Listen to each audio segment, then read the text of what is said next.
എല്ലാവർക്കും എൻ്റെ നല്ല നമസ്കാരം. ഇന്ന് നമ്മൾ സൈക്കോളജിയുടെ 16-ാമത്തെ ക്ലാസ് ആണ് ഡിസ്കസ് ചെയ്യാൻ പോകുന്നത്. 15-ാമത്തെ ക്ലാസ്സിൽ നമ്മൾ സാമൂഹിക വൈകാരിക വികാസത്തെ കുറിച്ച് വളരെ കൃത്യമായിട്ട് നമ്മൾ വിശദമായിട്ട് തന്നെ നിങ്ങൾ കാര്യങ്ങൾ മനസ്സിലാക്കി. ഇന്ന് നമ്മൾ പഠിക്കാൻ പോകുന്നത് 16-ാമത്തെ സൈക്കോളജി ക്ലാസ് ആണ്.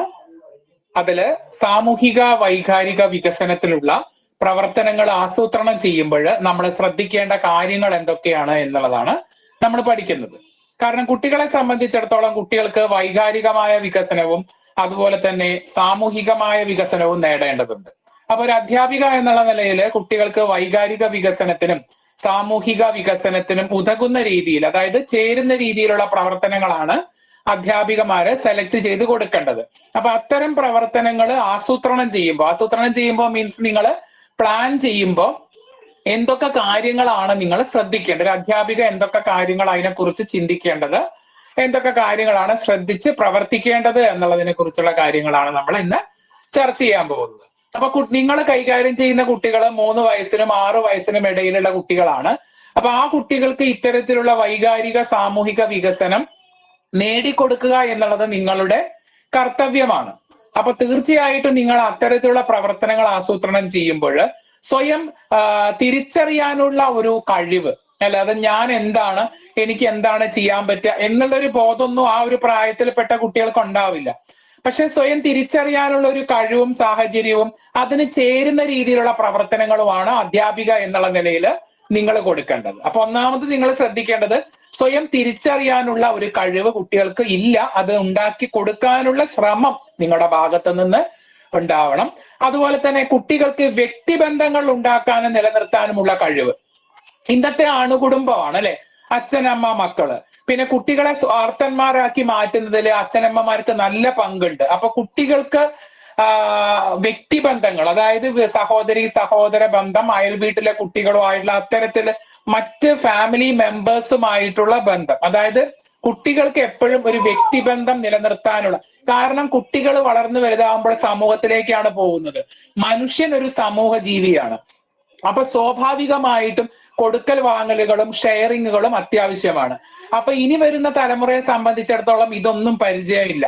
അപ്പൊ കുട്ടികൾക്ക് ഇത്തരത്തിലുള്ള വ്യക്തിബന്ധങ്ങൾ, അതായത് എൻ്റെ ഏട്ടൻ എൻ്റെ സഹോദരി എന്നുള്ളതിനെ ഉപരിയായിട്ട് കുടുംബത്തിലുള്ള മറ്റുള്ളവരുമായിട്ടും പുറത്തുള്ള ആളുകളുമായിട്ടുള്ള വ്യക്തിബന്ധങ്ങളും സുഹൃത്ത് വലയങ്ങളും കുട്ടികൾക്ക് ഉണ്ടാക്കിയെടുക്കാനുള്ള പ്രവർത്തനങ്ങളും അത്തരം കാര്യങ്ങൾ നേടിക്കൊടുക്കാനുള്ള ശ്രമം അധ്യാപികമാരുടെ ഭാഗത്തു നിന്നും പ്രത്യേകിച്ച് രക്ഷിതാക്കന്മാരുടെ ഭാഗത്തു നിന്നും ഉണ്ടാവേണ്ടതാണ്.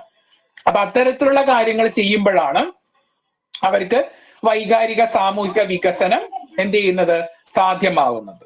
ഓക്കെ, അടുത്ത് നമ്മൾ ശ്രദ്ധിക്കേണ്ടത് ഒരു അനുതാപം തോന്നാനുള്ള കഴിവ്. ഈ അനുതാപം എന്ന് പറഞ്ഞ ദയ. അപ്പൊ എന്തെങ്കിലും സങ്കടകരമായുള്ള, അല്ലെങ്കിൽ തന്റെ ഫ്രണ്ടിന് എന്തെങ്കിലും കിട്ടാണ്ടിരിക്കുക, തനിക്കുള്ള ഒരു സാധനം തന്റെ ഫ്രണ്ടിന് ഇല്ലാണ്ടിരിക്കുക, അപ്പൊ അത് ഷെയർ ചെയ്യാനും കൊടുക്കാനും ഒരു ദയ തോന്നുന്ന ഒരു മനസ്സ് കുട്ടികൾക്ക് ഉണ്ടാവണം. അത് ഇന്നത്തെ ആളുകൾക്ക് ഇല്ലാത്തൊരു സ്വഭാവമാണ്. അത് ഇല്ലാണ്ടായത് രക്ഷിതാക്കളുടെ വളർത്തുദോഷം എന്ന് നമ്മൾ പൊതുവെ പറയാറുണ്ട്.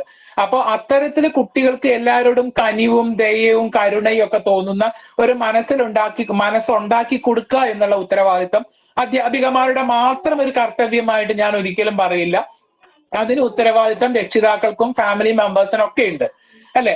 അപ്പൊ അത് നിങ്ങൾ അധ്യാപികമാരെന്നുള്ള നിലയിൽ നിങ്ങൾ കഥകളൊക്കെ പറഞ്ഞു കൊടുത്ത് ആ കഥകളിലുള്ള ഗുണപാഠങ്ങളൊക്കെ കുട്ടികൾക്ക് പറഞ്ഞു കൊടുത്ത് അങ്ങനെ നമുക്ക് ഉണ്ടാക്കിയെടുക്കാനേ സാധിക്കൂ.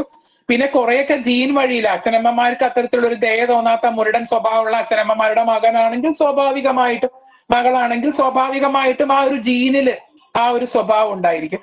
പക്ഷെ ക്രമേണ അധ്യാപികമാരുടെയും രക്ഷിതാക്കളുടെയും ഇടപെടലിലൂടെ കുട്ടിയിൽ അനുതാപം ദയ ഉണ്ടാക്കിയെടുക്കണം. ഓക്കെ, നമ്മളൊരു മനുഷ്യന്മാരായിട്ട് സമൂഹത്തിൽ ജീവിക്കാൻ പോകുന്ന ആളുകളാണല്ലോ. ഇന്നത്തെ കുട്ടികളാണല്ലോ നാളത്തെ പൗരന്മാരായിട്ട് മാറുന്നത്. ഇപ്പൊ കുട്ടികളിലെ വൈകാരിക വികസനവും സാമൂഹിക വികസനവും ഉണ്ടാക്കാൻ അനുതാപം ദയ ഉണ്ടാക്കിയെടുക്കേണ്ടത് വളരെ അത്യാവശ്യമാണ്.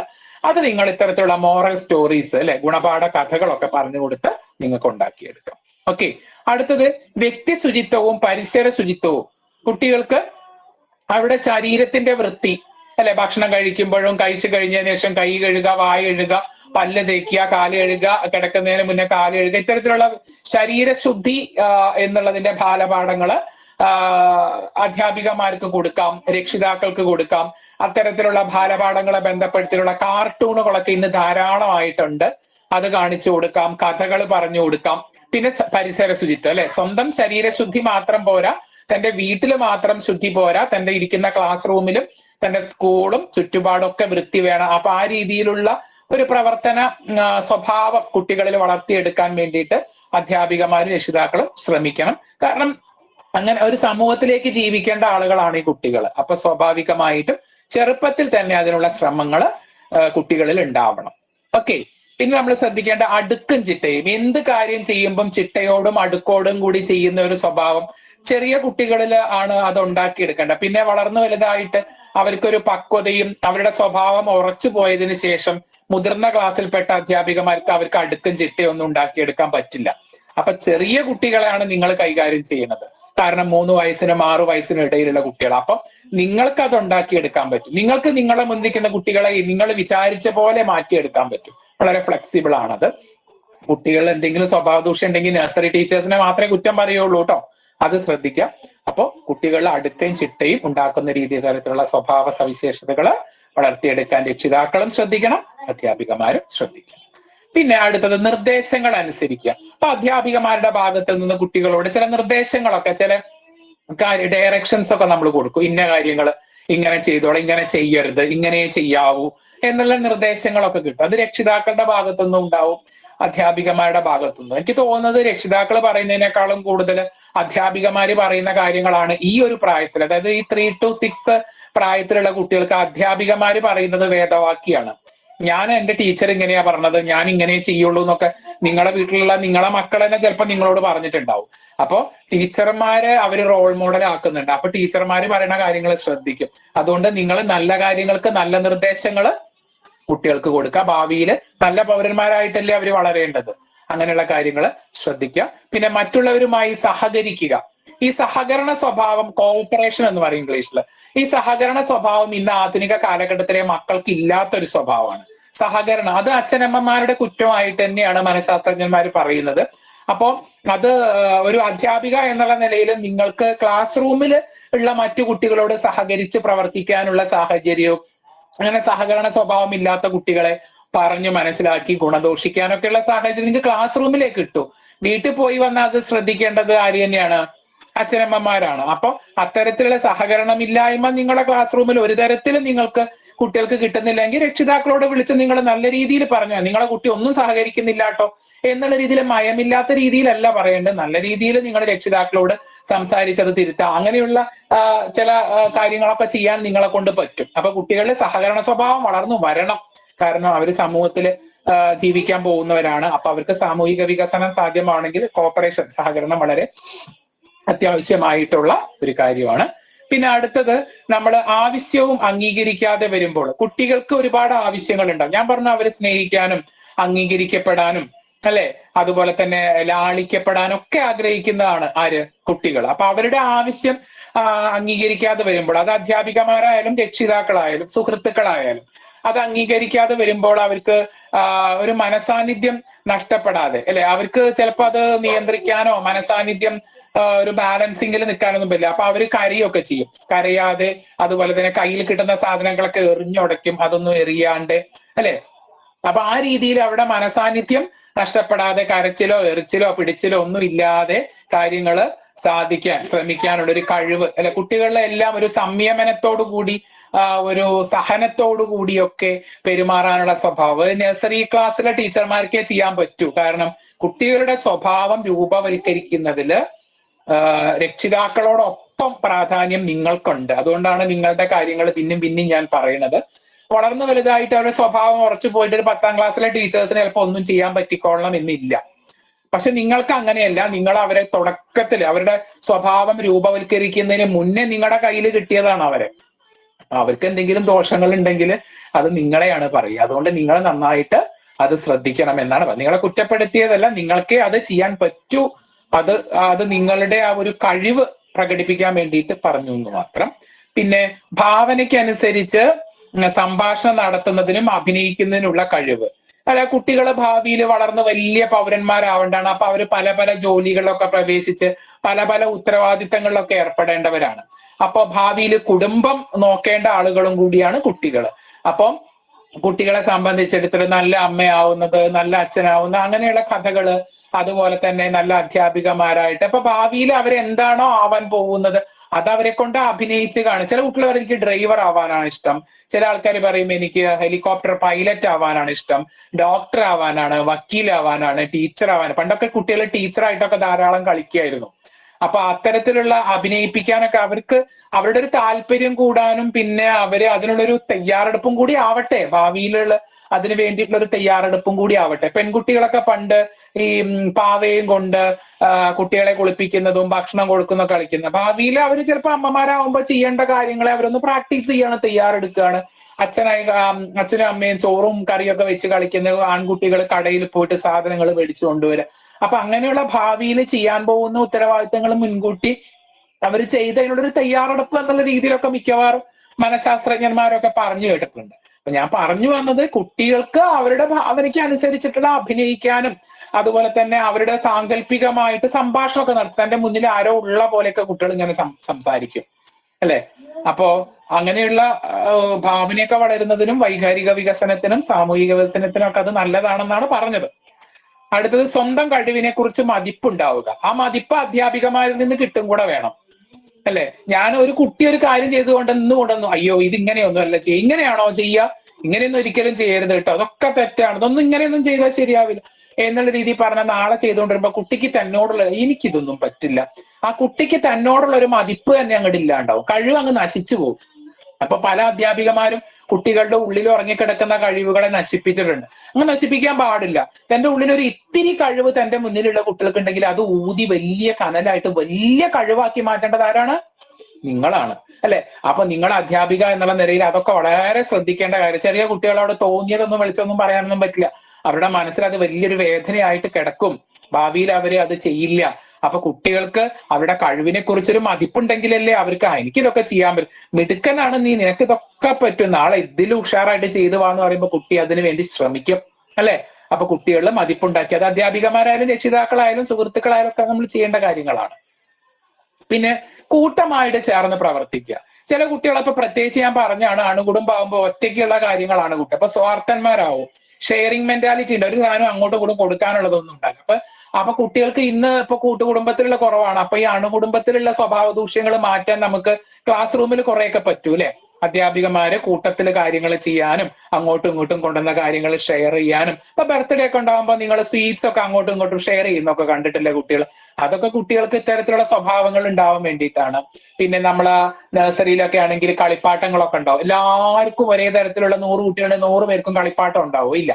അപ്പൊ ഒരാളത് കഴിഞ്ഞ് ക്ഷമയോടെ അടുത്ത് കളിക്കാനുള്ള അത് ഷെയർ ചെയ്യാനും അങ്ങനെയുള്ള മനോഭാവം അതൊക്കെ പഠിക്കാൻ വേണ്ടിയിട്ടാണ് അങ്ങനെ. അല്ലാണ്ട് ഇപ്പൊ ക്ലാസ്സിൽ 25 കുട്ടികൾ ഉണ്ടെങ്കിൽ 25 കളിപ്പാട്ടങ്ങൾ വാങ്ങി ആ ഷെയറിംഗ് ഒന്നും അവിടെ ഉണ്ടാവില്ല അല്ലെ.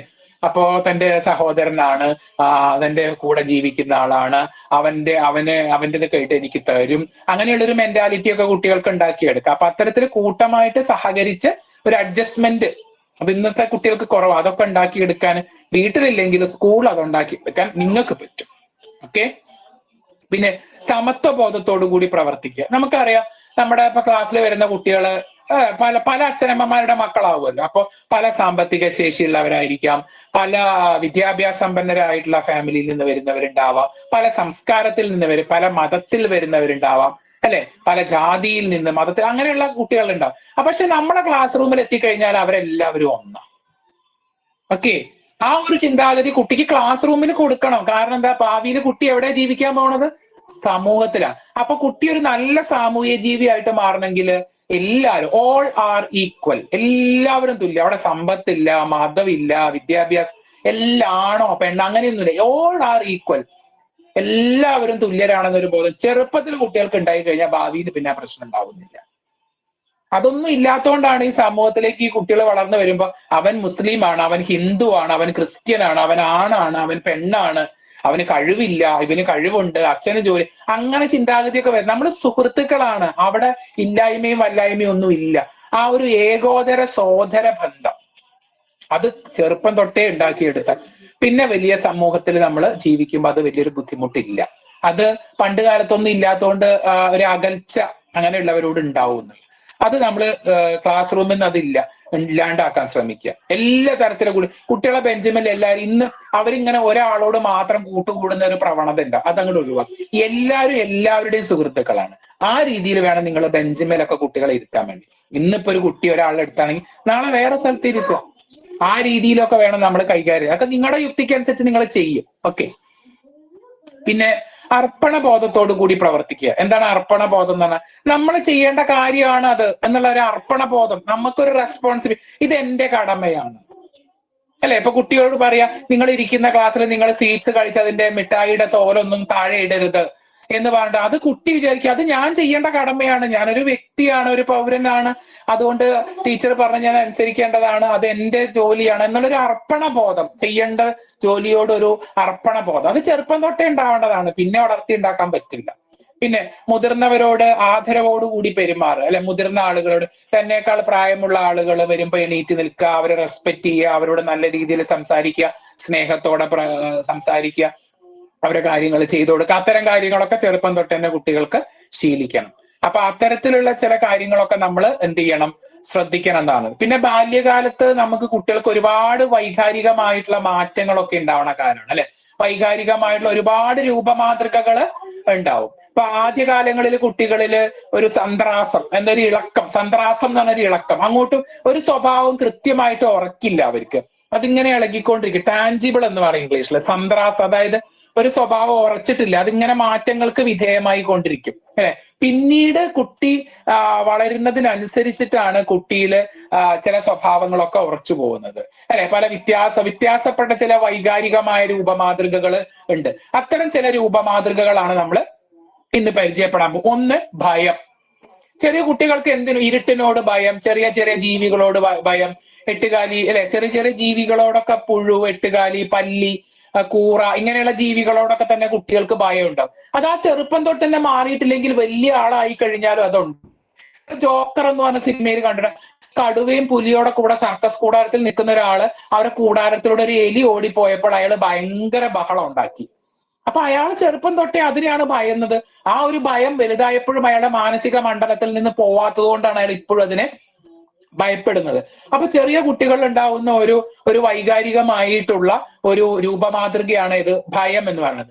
ഈ ബാല്യകാല അനുഭവങ്ങളിൽ നിന്നുണ്ടാകുന്ന ഒരു വികാരമാണ് ഏത് ഭയം എന്ന് പറയുന്നത് അല്ലെ. നമ്മൾ പ്രത്യക്ഷ സാഹചര്യവും അനുകരണവുമാണ് ഭയം. നമ്മൾ ചില വസ്തുക്കളെ കാണുമ്പോൾ, പ്രത്യക്ഷമായിട്ട് അത് കാണുമ്പോൾ നമുക്കൊരു ഭയം ഉണ്ടാകുന്നത്. പിന്നെ വയസ്സ്, അതുപോലെ തന്നെ വയസ്സ് കൂടുന്നതിനനുസരിച്ച് മുന്നേ ഉള്ള അനുഭവങ്ങള്, പിന്നെ ബുദ്ധിവികാസം വരുമ്പോൾ ഇതിനൊക്കെ ആശ്രയിച്ചിട്ട് ഓരോ വസ്തുവും കുട്ടികളിൽ ഭയം ജനിപ്പിക്കുന്നത്. പിന്നെ ഭയം കുറയുന്നതിനും കൂടുന്നതിനൊക്കെ കാരണം അല്ലെ. കുറച്ച് പ്രായം കഴിഞ്ഞ് ചിലർക്ക് മാറും, ചിലർക്ക് ആ മുന്നനുഭവങ്ങൾ ഉള്ളത് കൊണ്ട് അതുപോലെ തന്നെ പേടിക്കുന്ന അങ്ങനെയൊക്കെ ഉണ്ടാവും.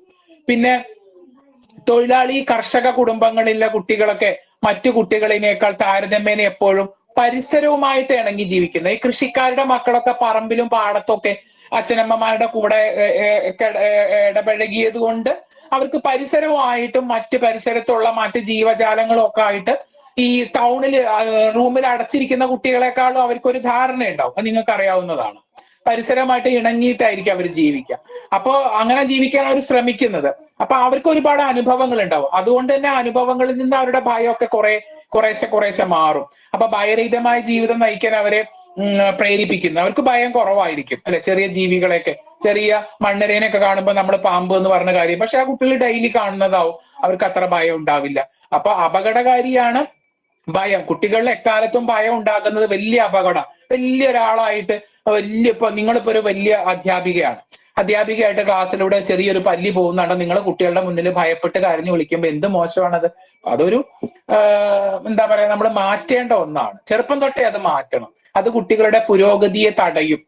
പഠന പുരോഗതി ആയാലും വൈകാരിക വികസനം ആയാലും ഒക്കെ തടയും അത് അല്ലെ. ഭയം ഉണ്ടായി കഴിഞ്ഞാൽ അത് ദൂരീകരിക്കുക എന്ന് പറയുന്നത് വിഷമമുള്ളൊരു കാര്യമാണ്, നമുക്ക് എല്ലാവർക്കും അറിയാം. ഇതൊക്കെ കളയണം എന്നൊക്കെ നമ്മൾ പറയുമെങ്കിൽ നമുക്കൊക്കെ ഉള്ള സ്വഭാവമായിരിക്കും അല്ലെ. അതിനാൽ ഭയം ജനിക്കാതിരിക്കാനാണ് നമ്മൾ ആദ്യം ശ്രമിക്കുന്നത്. ജനിച്ചു കഴിഞ്ഞതിനെ മാറ്റുന്നതിനേക്കാളും നമ്മൾ അത് ഉണ്ടാവാണ്ടിരിക്കാൻ നമ്മൾ ശ്രദ്ധിക്കുക. ഭയഹേതുവായിട്ടുള്ള വസ്തുക്കളുമായി ക്രമേണ സമ്പർക്കത്തിൽ ഏർപ്പെടാൻ കുട്ടികൾക്ക് അവസരം. എന്തിനെയാണോ കുട്ടി ഭയക്കുന്നത് അതുമായിട്ട് കൂടുതൽ ഇടപഴകാനുള്ള സാഹചര്യങ്ങൾ കുട്ടികൾക്ക് കൊടുക്കുക. അതങ്ങനെ ശീലിച്ച് ഭയം ഇല്ലാണ്ടായിക്കോളും എന്നാണ് പറയുന്നത്. ഏത് ചോദകത്തെയാണോ കുട്ടി ഭയക്കുന്നത്, ചോദകം എന്ന് പറഞ്ഞാൽ ഒരു വസ്തു, ആ വസ്തുവോ സാധനമോ സംഭവം എന്തോ അതിനെയാണോ ഭയക്കുന്നത് അതുമായിട്ട് നേരിട്ട് ഇടപഴകാനുള്ള സാഹചര്യങ്ങൾ കൂടുതൽ കൊടുത്തിട്ട് ആ ഭയം ഉണ്ടാക്കുന്ന വസ്തുക്കളിൽ നിന്ന് ഭയം ക്രമേണ കുട്ടിയിൽ നിന്ന് ഒഴിവാക്കുക എന്നുള്ളതാണ്, അല്ലെ? അപ്പൊ അത്തരത്തിലുള്ള കാര്യങ്ങളൊക്കെ ചെയ്യാൻ ടീച്ചേഴ്സും രക്ഷിതാക്കളും ഒക്കെ ശ്രമിക്കണം എന്നുള്ളതാണ്. അപ്പൊ കുട്ടിയിൽ ആ ഭയമില്ലാത്ത അവസ്ഥ, നിർഭയത്വം, ഭയമില്ലാത്ത അവസ്ഥയാണ് നിർഭയത്വം, അതുണ്ടാക്കാൻ സാധിക്കും. അപ്പൊ സ്വയം പ്രകടിപ്പിക്കാനുള്ള അവസരം നൽകി ഒരു ആത്മസംരക്ഷണം, ഒരു ആത്മവിശ്വാസം ഒക്കെ പകർന്നു കൊടുത്തിട്ട് ഇത്തരത്തിലുള്ള ഭയം നമ്മൾ ഒഴിവാക്കാം. ഇപ്പൊ നിങ്ങളുടെ മുന്നിൽ വരുന്ന കുട്ടികൾക്ക് ഇത്തരം ചെറിയ പലർക്കും പലതിനോടായിരിക്കും, ചിലക്കാൽ മിക്കവാറും ഇരുട്ടിനോട് ഭയമുള്ള ആൾക്കാരൊക്കെ ഉണ്ടാവും. കുട്ടികൾക്ക് പൊതുവെ ഭയമാണ്, പക്ഷെ വളർന്നു കഴിഞ്ഞാലും ആ ഭയം നിലനിൽക്കുന്നത് അത്ര നല്ല കാര്യമല്ല. പിന്നെ കുട്ടികൾ ഉണ്ടാകുന്നത് ക്രോധമാണ്. നമ്മള് സൈക്കോളജിയിൽ ടെമ്പർ ടാൻഡം എന്നാണ് പറയുക, കലിതുള്ളൽ. ചില കുട്ടികൾക്ക് അങ്ങ് ദേഷ്യം വന്നാൽ കലിതുള്ളി. ഇപ്പൊ നമ്മൾ ടൗണിലൊക്കെ പോകുന്ന സമയത്ത് വല്ല ബേക്കറിയിലോ ഫാൻസിയിലോ ചില സാധനങ്ങൾ കണ്ട് നമ്മളിപ്പോ വാങ്ങണ്ട പിന്നെ വാങ്ങാം, പൈസ ഇല്ല എന്നൊക്കെ പറഞ്ഞാൽ കുട്ടികൾ ആ റോഡാണെന്ന് നോക്കില്ല, അവരവിടെ നിന്ന് കടന്ന് കലി തുള്ളി ചിലപ്പോൾ അവിടെ കടന്ന് ഉരുണ്ട് മറിഞ്ഞ് കളിക്കുകയൊക്കെ ചെയ്യും, കാരണം അവർക്ക് അറിയില്ല. അപ്പൊ അത്തരത്തിലുള്ള ഭയത്തേക്കാളേറെ ശിശുക്കളിൽ കാണുന്ന മറ്റൊരു വികാരമാണ് ഈ ക്രോധം, അമിതമായ ദേഷ്യം അഥവാ കോപം, അല്ലെ? ഈ ഭയവും ക്രോധവും പരസ്പരം ബന്ധപ്പെട്ടിരിക്കുന്നുണ്ട്. ഭയമുള്ള കുട്ടികൾക്ക് ഈ പറഞ്ഞ കോപം ഉണ്ടാവാം, അല്ലെ? അപ്പൊ അവരുടെ ഏതെങ്കിലും ആഗ്രഹം അനുസരിച്ച് പ്രവർത്തിക്കാൻ കഴിയാതിരിക്കുക, അവരേതെങ്കിലും വസ്തുക്കൾ കിട്ടണം എന്ന് ആഗ്രഹിച്ച് കിട്ടാണ്ടിരിക്കുക, അങ്ങനെയൊക്കെ ചെയ്യുമ്പോഴുണ്ടാക്കുന്ന ശാരീരികമായിട്ടുള്ള ചില അസ്വാസ്ഥ്യങ്ങൾ ഈ ഒരു കോപത്തിന് കാരണമാകും. ഇപ്പൊ പൊതുവെ അവരിൽ അങ്ങനെ ഉണ്ടാവുന്നത് അവരെ ആരെങ്കിലും അവഗണിക്കുക, രക്ഷിതാക്കളോ ആരെങ്കിലും. ഇപ്പൊ താഴെ കുട്ടികളൊക്കെ ഉണ്ടാവുമ്പോ മൂത്ത കുട്ടികൾക്കൊക്കെ ക്രോധം വരും, അവരെ ശ്രദ്ധിക്കുന്നില്ല. താഴെ അനിയനോ അനിയത്തിയൊക്കെ ജനിക്കുമ്പോ അവഗണിക്കുക. അതുവരെ സ്നേഹം അവർക്കായിരുന്നു കിട്ടുന്നത്, പെട്ടെന്നൊരു സുപ്രഭാതത്തില് മറ്റേ കുട്ടിയെ പിന്നെ ഈ കുട്ടികളെ കാണാൻ വരുന്നവര് ഇനി നിന്നെ ആർക്കും വേണ്ട എന്ന് പൊതുവെ പറയാം. അത്തരത്തിലുള്ള ഒരു പറച്ചിലേ കുട്ടികളോട് ചെയ്യാൻ പാടില്ല. പിന്നെ അവഗണന, അവഹേളനം, മറ്റുള്ളവരിൽ നിന്ന് പരിഹസിക്കുക, പിന്നെ എന്തെങ്കിലും അമിതമായ ശിക്ഷ, പണിഷ്മെന്റ് ഒക്കെ കൊടുക്കുക, ഇങ്ങനെയുള്ള കാര്യങ്ങളൊക്കെ ചെയ്താൽ കുട്ടികളിൽ ഈ പറഞ്ഞ കോപം ഉണ്ടാവാൻ കാരണമാണ്. അപ്പൊ ഈ 2 വയസ്സ് മുതൽ 4 വയസ്സ് വരെയാണ് കുട്ടികളിൽ ഈ ക്രോധത്തിന്റെ ഈ ഒരു അധികമായിട്ട് കാണുന്നത്. ദുശാഠ്യം എന്നൊക്കെ പറയില്ലേ, ഭയങ്കര ശാഠ്യാണ് കുട്ടിക്ക് എന്നൊക്കെ പലരും പറഞ്ഞ് നിങ്ങൾ കേട്ടിട്ടുണ്ട്. ദുശാഠ്യം കൂടുതലായി കാണുന്നത്. പക്ഷെ ഈ കോപം വന്നാൽ കയ്യിലിരിക്കുന്ന സാധനങ്ങൾ എറിയുക, അതുപോലെ തന്നെ ഇങ്ങനെയുള്ള കാര്യങ്ങള് കുട്ടികൾ ചിലപ്പോൾ കയ്യിലിടുന്ന സാധനങ്ങളൊക്കെ വലിച്ചെറിയുക, അമിതമായിട്ടുള്ള നിരാശ, നിസ്സഹായത, ഉത്കണ്ഠ, ഇങ്ങനെയുള്ള കുറേ കാര്യങ്ങൾ കുട്ടികളിൽ ഉണ്ടാവും. ഇതൊക്കെ ഈ കോപം കൊണ്ട് ഉണ്ടാവുന്നതാണ്. കോപം നിമിത്തം ഉണ്ടാകുന്ന മറ്റ് ചില കാര്യങ്ങളാണ്. അപ്പൊ ഈ കോപം ഉണ്ടായാൽ ശിശുക്കൾ കരയും, പിന്നെ അവരിങ്ങനെ കടന്ന് അലറി വിളിക്കും, ആക്രോശിക്കും, അടുത്ത് വരുന്നവരെ ചവിട്ടും, ശരീരാവയവങ്ങൾ അല്ലെ തലയൊക്കെ നിലത്തിട്ട് അടിക്കുന്ന കുട്ടികളുടെ അത്രയും നിയന്ത്രിക്കാൻ കഴിയാത്ത ദേഷ്യം, അല്ലെ? പിന്നെ പ്രായം ചെല്ലും തോറും പിന്നെ കുട്ടികൾക്ക് പിന്നെ അത് വലിയ ആക്രമണവാസനയാവും, ഉപദ്രവകാരികളായിട്ട് വരും. പിന്നെ ചില ആളുകൾക്ക് അതിങ്ങനെ കുറഞ്ഞു വരും. കുട്ടികളുടെ കോപത്തെ കോപം കൊണ്ടല്ല നിയന്ത്രിക്കേണ്ടത്, അത് രക്ഷിതാക്കളോടും നിങ്ങളോടും പറയാനുള്ളതാണ്. കുട്ടികൾ ദേഷ്യപ്പെടുമ്പോൾ നമ്മൾ തിരിച്ചങ്ങോട്ട് ദേഷ്യപ്പെട്ട് കഴിഞ്ഞാൽ അവരുടെ ദേഷ്യം ഡബിൾ ആയിട്ട് കൂടും. കുട്ടികളുടെ കോപത്തെ കോപം കൊണ്ടല്ല നിയന്ത്രിക്കേണ്ടത്. ഒരു അധ്യാപിക എന്നുള്ള നിലയിലും രക്ഷിതാവ് എന്നുള്ള നിലയിലും നമ്മൾ ശ്രദ്ധിക്കേണ്ട കാര്യമാണ്. സ്നേഹത്തോടെ കാര്യങ്ങൾ പറഞ്ഞ് ബോധ്യപ്പെടുത്താൻ ശ്രമിക്കുക, അത് നിങ്ങൾക്കേ പറ്റൂ. ചിലപ്പോൾ അവരുടെ അമ്മമാരും അച്ഛന്മാരും പറയുന്നതിനേക്കാളും നിങ്ങൾ പറഞ്ഞാൽ ചിലപ്പോൾ അവര് അനുസരിച്ചു എന്ന് വരും. ഓക്കെ, സാധിച്ചു കൊടുക്കാൻ അവർക്ക് നിങ്ങൾക്ക് പറ്റുന്ന തരത്തിലുള്ള കാര്യങ്ങളാണ് എങ്കിൽ നിങ്ങൾക്ക് അത് സാധിച്ചു കൊടുക്കാം. പറ്റാത്ത കാര്യങ്ങളാണെങ്കിൽ വഴങ്ങാതിരിക്കുക. കോപം സ്വയം തണുത്ത് ഇല്ലാതായിക്കോളും, അല്ലെ? നമ്മൾ ചില കാര്യങ്ങളൊക്കെ നമ്മൾ അങ്ങോട്ട് മൈൻഡ് ചെയ്യാണ്ടിരുന്ന കുറെ കഴിഞ്ഞാൽ പിന്നെ കുട്ടികൾ കാണുന്നത് അതൊക്കെ മറന്ന് നമ്മളെടുത്തേക്ക് വീണ്ടും അമ്മേ അച്ഛന്നൊക്കെ വിളിച്ചിട്ട് വന്നോളും.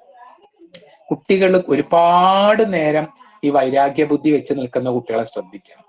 എപ്പോഴും നമ്മളോട് പറഞ്ഞ് എനിക്ക് ചോറ് വേണ്ട എന്നൊക്കെ പറഞ്ഞു പോകും, അല്ലെ? കുറച്ച് വേണ്ട ഒരു അരമണിക്കൂർ കഴിഞ്ഞ് എനിക്ക് ചോറ് വേണമെന്ന് പറഞ്ഞു. അപ്പൊ അത്രേ ഉള്ളൂ. കുട്ടികളുടെ വികാരം എന്ന് പറഞ്ഞത് വളരെ നൈമിഷികമാണ്, കുറച്ച് നേരത്തേക്ക് മാത്രമേ നിൽക്കും. എന്നാൽ അപൂർവം കുട്ടികൾ ഇപ്പൊ 2 ദിവസമൊക്കെ അച്ഛനമ്മമാരുടെ മിണ്ടാണ്ട് നിൽക്കും. അവര് വലിയ എന്താ പറയാ വർഗീയവാദികളോ ക്രിമിനൽസോ ഒക്കെ ആയിട്ട് മാറും എന്നൊക്കെ മനഃശാസ്ത്രത്തിൽ പറയുന്നു. ഓക്കെ, അതൊക്കെ ഇവിടെ എന്തായാലും കുട്ടികൾ ഇത്തരത്തിലുള്ള കോപത്തിനെ നമ്മൾ പ്രോത്സാഹിപ്പിക്കാൻ പാടില്ല. അടുത്തത് സ്നേഹം. കുട്ടികൾ എല്ലാവരെയും സ്നേഹിക്കാൻ താല്പര്യപ്പെടുന്ന ആളുകളായിരിക്കും. ഇപ്പൊ ഗാർഹിക പരിതസ്ഥിതിയിൽ മാതാപിതാക്കളുടെ പെരുമാറ്റം, അച്ഛനമ്മമാർ നന്നായിട്ട് കുട്ടികളെ സ്നേഹിക്കുകയാണെങ്കിൽ അങ്ങനെ കുട്ടികൾക്ക് മറ്റുള്ളവരെ സ്നേഹിക്കാനുള്ള ഒരു താല്പര്യം ഉണ്ടാവും. പിന്നെ നല്ല സാമൂഹിക ബന്ധം, നല്ല കുടുംബ ബന്ധം, അല്ലെ, ശിശുവിന് ലഭിക്കുന്ന വാത്സല്യം, കുട്ടികൾക്ക് നല്ല വാത്സല്യം ലഭിച്ചിട്ടാണ് കുട്ടികൾ വളരുന്നെങ്കിൽ സ്വാഭാവികമായിട്ടും തന്റെ സഹജീവികളെയും സുഹൃത്തുക്കളെയും സ്നേഹിക്കാനുള്ള ഒരു മനസ്സ് കുട്ടികൾക്ക് ഉണ്ടാവും. അപ്പൊ ആ ഒരു സ്നേഹത്തിന് നഷ്ടപ്പെടുന്ന കുട്ടികളാണെങ്കിൽ ഇപ്പൊ അച്ഛനമ്മമാര് ജോലിക്ക് പോകുമ്പോൾ അവരെ പരിഗണിക്കുന്നില്ല, അവരെ അവഗണിക്കുകയാണ്, അവർക്ക് സമയം, അങ്ങനെയൊക്കെ പരാതി പറയുന്ന കുട്ടികളുണ്ട്. അപ്പൊ അങ്ങനെയുള്ള കുട്ടികളൊക്കെ നിങ്ങൾ പ്രത്യേക രീതിയിൽ തന്നെ അധ്യാപികമാർ അവരെ വിളിച്ചിരുത്തി കാര്യങ്ങൾ പറഞ്ഞ് നിങ്ങൾക്ക് വേണ്ടിയിട്ടാണ് ജോലിക്ക് പോകുന്നത്, അങ്ങനെയൊക്കെയുള്ള കുറച്ച് കാര്യങ്ങൾ പറഞ്ഞ് മനസ്സിലാക്കി കൊടുക്കേണ്ടത് നിങ്ങളുടെ കർത്തവ്യമാണ്. അപ്പം ഒരു വ്യക്തിക്ക് മറ്റുള്ളൊരു വ്യക്തിയോട് ഇഷ്ടം തോന്നണമെന്നുണ്ടെങ്കിൽ എന്തെങ്കിലും ചില കാരണങ്ങളൊക്കെ ഉണ്ടാവാം, അല്ലെ? അപ്പൊ അത്തരത്തില് നമ്മളിപ്പോ കുട്ടികളാണെങ്കിൽ കൂടെ കളിക്കുന്നവര്, അല്ലെ, ആ കുട്ടിക്ക് ആനന്ദവും സംതൃപ്തിയും ആരിൽ നിന്നാണോ കിട്ടുന്നത് അവരെയല്ലേ കുട്ടികൾ സ്നേഹിക്കുക. ഇപ്പൊ ഈ അണുകുടുംബമൊക്കെ ആയതുകൊണ്ട് അച്ഛനമ്മമാര് ജോലിക്ക് പോകുമ്പോൾ ആയമാരൊക്കെ നിർത്തി പോകും. അപ്പൊ ആ അച്ഛനമ്മമാരെക്കാളും സ്നേഹം ആയമാരോട് പെരുമാറുന്ന കുട്ടികൾ എത്രയോ ഉണ്ട്, അല്ലെ, ഗ്രാൻഡ് പാരന്റ്സിനോടൊക്കെ. അപ്പൊ കുട്ടികളെ ആരാണോ സ്നേഹിക്കുന്നത് അവരെ അത് അങ്ങോട്ട് തിരിച്ചു കൊടുക്കും എന്നല്ല. അപ്പൊ അവര് സ്നേഹം പ്രകടിപ്പിച്ചു തുടങ്ങും. ഇനി സാമൂഹിക ബന്ധങ്ങളുടെ ഫലമായി ഇത് ക്രമേണ വികസിച്ച് തന്റെ അച്ഛനമ്മമാര് തന്റെ കൂടെയുള്ളവർ എപ്പോഴും തന്റെ അടുത്തുണ്ടാവും, അല്ലെ? അപ്പൊ അതിനൊക്കെ സ്നേഹിക്കാൻ തുടങ്ങും. പിന്നെ നമ്മൾ വളർത്തുന്ന മൃഗങ്ങളെ, പിന്നെ അവർ കളിക്കുന്ന അവരുടെ ടോയ്സ്, അവരുടെ പാവ, അല്ലെ, വണ്ടി, അങ്ങനെയുള്ള കാര്യങ്ങളൊക്കെ തന്നെ അവര് ഇഷ്ടപ്പെട്ടു തുടങ്ങും. 2 വയസ്സുള്ള കുട്ടി അവനെയും അവന്റെ സ്വത്തുക്കളെയും സ്നേഹിക്കും, അല്ല, അവനോട് ഇഷ്ടമുണ്ടാവും, അവനെ കളിക്കുന്ന കളിപ്പാട്ടങ്ങളോട് അവൻ ഇടപഴകുന്നതല്ല. 3 വയസ്സാകുമ്പോൾ സ്നേഹം പിന്നെ എന്ത് ചെയ്യുക, തന്റെ കൂടെ കളിക്കുന്ന കുട്ടികളോട് ഒരു ചെറിയ കുട്ടികളോടൊക്കെ ഭയങ്കര ഒരു അറ്റാച്ച്മെന്റ്. 2 വയസ്സിന് ശേഷം പിന്നെ അച്ഛനോട് കൂടുതൽ സ്നേഹവും കാണിക്കും കുട്ടികള്. അങ്ങനെ കുട്ടികൾ എന്നാണ് 2 വയസ്സ് കഴിഞ്ഞാല് കുട്ടികളെ അച്ഛനോട് കുറച്ചും കൂടി ഒരു സ്നേഹം പ്രകടിപ്പിക്കും എന്നാണ് ഫ്രോയിഡ് പറയുന്നത്. പിന്നെ ഇത്തരത്തിലുണ്ടാകുന്ന വൈകാരികമായ മറ്റൊരു രൂപമാതൃകയാണ് ഉത്കണ്ഠ എന്ന് പറയുന്നത്. ആങ്സൈറ്റി എന്ന് പറയും ഇംഗ്ലീഷിൽ. അപ്പൊ ഈ വ്യാകുലത എന്നും പറയും. വ്യാകുലതയുടെ നിരന്തരമായ ആവർത്തന തീവ്രത ഉത്കണ്ഠയില് ഇങ്ങനെ അനാവശ്യമായിട്ട് അയ്യോ എന്താവും, എനിക്ക് ചെയ്യാൻ പറ്റുന്നില്ല, അങ്ങനെയുള്ള ഒരു ആകുലത ഇങ്ങനെ ചിന്തിച്ച് പിന്നെ അത് അവസാനം ഉത്കണ്ഠയിലേക്ക് നയിക്കും. എന്തോ അസുഖം ആസന്നമാണെന്ന് തോന്നും, അയ്യോ എനിക്ക് എന്തോ അസുഖം ഉണ്ടോ, അങ്ങനെയുള്ള ചിന്ത മുതിർന്ന ആളുകളിലും ഉണ്ട്, അത് കുട്ടികൾ തൊട്ടേ ഉണ്ട്. അങ്ങനെ വേദനാജനകമായ അസ്വാസ്ഥ്യമാണിത്. അപ്പൊ ഒരു നിസ്സഹായാവസ്ഥയിൽ നിന്നായിരിക്കും ചിലപ്പോ നമ്മൾ എന്തെങ്കിലും എനിക്ക് ചെയ്യാൻ പറ്റുന്നില്ല, അങ്ങനെ എന്തെങ്കിലും ഒരു നിസ്സഹായാവസ്ഥയിൽ നിന്ന് പരിഹാരം കിട്ടാതെ വരുമ്പോഴാണ് കുട്ടി ഇത്തരത്തിലുള്ള ഉത്കണ്ഠയിലേക്ക് വരുന്നത്. അപ്പൊ ഈ ഉത്കണ്ഠ കുട്ടിയിലുണ്ടായ കുട്ടിക്ക് തലവേദന ഉണ്ടാവുന്നവരുണ്ട്, ഛർദി ഉണ്ടാവുന്നുണ്ട്, കയ്യും കാലും കൊഴിയും, പലതരത്തിലുള്ള അസ്വസ്ഥതകൾ കാരണമാവും. പിന്നെ ഉത്കണ്ഠ ആണ് കാരണം, അത് പിന്നെ ശരീര അവയവങ്ങളിലേക്കും ശരീര പ്രവർത്തനങ്ങളെയും ഒക്കെ അത് ബാധിക്കും. ഇത്തരത്തിലുള്ള ഉത്കണ്ഠ കുട്ടികളിൽ ഒരിക്കലും നമ്മൾ പ്രൊമോട്ട് ചെയ്യാൻ പാടില്ല. അത് പറഞ്ഞ് മനസ്സിലാക്കി തിരുത്തേണ്ട ഉത്തരവാദിത്തം അധ്യാപികമാർക്കുണ്ട്. പലപ്പോഴും യഥാർത്ഥ കാരണങ്ങളെക്കാൾ സാങ്കല്പിക, ചിലപ്പോൾ അങ്ങനെയൊന്നും ഉണ്ടാവില്ല, സങ്കല്പിച്ച് ഓർത്തോർത്ത് ഉണ്ടാക്കി കൂട്ടുന്ന കാര്യങ്ങളായിരിക്കും ഉത്കണ്ഠയ്ക്ക് കാരണം, ഒന്നും ഉണ്ടാവില്ല, ഉത്കണ്ഠയ്ക്ക് ആധാരമായിട്ട് വരുന്നത്. അപ്പൊ അത്തരത്തിലുള്ള കാര്യങ്ങളൊക്കെ തന്നെ ഈ 9-നും 12-നും ഇടയിൽ വയസ്സുള്ളവരിലാണ് കൂടുതൽ നിങ്ങൾ കൈകാര്യം ചെയ്യുന്ന കുട്ടികൾക്ക് അങ്ങനെ ഒരു ഉത്കണ്ഠ ഉണ്ടാവാനുള്ള, അങ്ങനെ ചിന്തിക്കാനുള്ള പ്രായം ആവാത്തതുകൊണ്ട് അങ്ങനെ ഒരു കാര്യമില്ല. എന്തെങ്കിലും പറഞ്ഞു എന്ന് മാത്രം. കുട്ടികളുടെ ഒരു വൈകാരിക രൂപമാതൃകയായിട്ട് ഉത്കണ്ഠയെ നമ്മൾ കാണണം. പല പ്രശ്നങ്ങൾക്കും കാരണം ഈ ഉത്കണ്ഠയാണ്. ആത്മഹത്യയിലെ വരെ എത്തുന്നത് ഈ ഉത്കണ്ഠ കൊണ്ടാണ്. അത് സ്വയം മനസ്സിലാക്കാൻ സാധിക്കില്ല ആ ഒരു പ്രായത്തില്. അപ്പൊ ആ ഉത്കണ്ഠയുടെ നാളുകളിൽ ഫലപ്രദമായിട്ടുള്ള ഒരു അഡ്ജസ്റ്റ്മെന്റ് ഒന്നും കുട്ടികൾക്ക് ഉണ്ടാവില്ല. ഒരു ഒറ്റപ്പെടലൊക്കെ അവർ ഇഷ്ടപ്പെടും. അതൊക്കെ അധ്യാപികമാര് കണ്ടെത്തണമെന്നല്ല. അപ്പൊ നിങ്ങൾ കൈകാര്യം ചെയ്യുന്ന കുട്ടികൾക്ക് അത്തരത്തിൽ ഉത്കണ്ഠ ഉള്ളവരുണ്ടാവാം, അപൂർവമാണ്, പ്രത്യേകിച്ച് 9 വയസ്സിനും 12 വയസ്സിനും. അപ്പൊ നമ്മൾ ഇന്ന് എന്തൊക്കെ കാര്യങ്ങളാണ് പഠിച്ചിട്ടുള്ളത്? നമ്മൾ പഠിച്ച കാര്യത്തിൽ നിങ്ങൾക്ക് വർക്കൗട്ട് ചെയ്യാനുള്ള ഒരു ചോദ്യം തരികയാണ്. സാമൂഹിക വൈകാരിക വികസനത്തിനുള്ള പ്രവർത്തനങ്ങൾ ആസൂത്രണം ചെയ്യുമ്പോൾ ശ്രദ്ധിക്കേണ്ട പ്രധാനപ്പെട്ട കാര്യങ്ങൾ എന്തെല്ലാം?